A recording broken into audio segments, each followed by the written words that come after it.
थाने पर क्लॉकटार थाने पर मॉर्निंग सुबह लगभग 7:30 बजे यह सूचना मिली थी कि एक महिला है, उसकी डेथ हो गई है, सीढ़ियों से गिरने से डेथ हो गई है। इस तरीके की सूचना थाने पर प्राप्त हुई। फिर जो थानाधिकारी है मौके पर पहुंचे, पोस्टमार्टम कराया। तो पोस्टमार्टम में भी कुछ संदेहास्पद चीज़ें लग रही थी।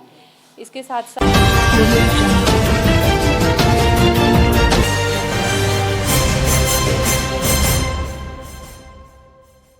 में क्लॉकटार थाने पर मॉर्निंग सुबह लगभग 7:30 बजे यह सूचना मिली थी कि एक महिला है, उसकी डेथ हो गई है, सीढ़ियों से गिरने से डेथ हो गई है। इस तरीके की सूचना थाने पर प्राप्त हुई। फिर जो थानाधिकारी है मौके पर पहुंचे, पोस्टमार्टम कराया। तो पोस्टमार्टम में भी कुछ संदेहास्पद चीज़ें लग रही थी। इसके साथ साथ जो उसके परिवारजन थे लेडी के, उनसे जो उसका हस्बैंड है, देवर है, देवरानी है, उनसे साइकोलॉजिकल तरीके से और साइंटिफिक तरीके से साथ साथ पुलिस जो है वो पूछताछ कर रही थी। शुरू में उन लोगों का ये कहना था कि यह जो घटना है, ये जो महिला की मृत्यु हुई है, सीमा की जो मृत्यु हुई है, वो सीढ़ियों से गिरने से हुई है। लेकिन पूरी पूछताछ के बाद साइंटिफिकली जब पूछताछ की गई तो फाइनली देवर देवरानी ने ये एडमिट किया कि जो महिला का हस्बैंड था, उसने उसके साथ मारपीट करके यह कार्य किए जिससे उसका मर्डर हुआ है बेसिकली। ये क्लियर होने के बाद फिर ये प्रकरण दर्ज किया गया। प्रकरण दर्ज करने के बाद इसके पति को जो है वो गिरफ्तार कर लिया गया है। महिला जो है 6 साल से यहाँ पर रहती थी। पहले उसकी कहीं शादी हुई थी और वो हस्बैंड की डेथ हो चुकी थी। 3 बच्चे पहली शादी से थे और जो पति है उसकी भी ये दूसरी शादी थी।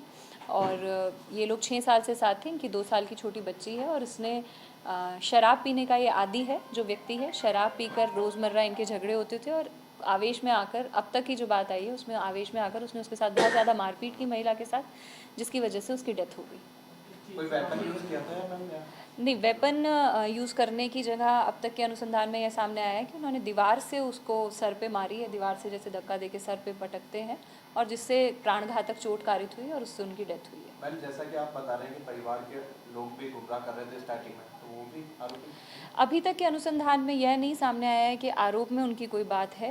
मतलब पूरे घटनाक्रम में वो घबराए भी हुए थे और साथ साथ परिवार के होने के नाते शुरुआत में उन्होंने गुमराह करने की कोशिश की है, लेकिन बाद में उन्होंने कॉपरेट किया। तो अभी तक के अनुसंधान में ऐसा नहीं आया है, लेकिन रिपोर्ट, पोस्टमार्टम की रिपोर्ट, सारी चीज़ों का और बाकी के एविडेंसेस का डिटेल में अवलोकन करने के बाद निर्णय लिया जाएगा।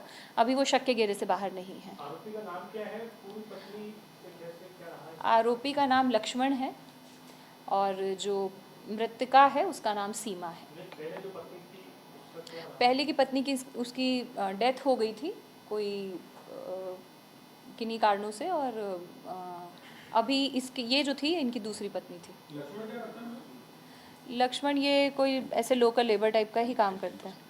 टेम्पो चलाता है, ऑटो चलाता है जी। धन्यवाद मैडम। Thank you.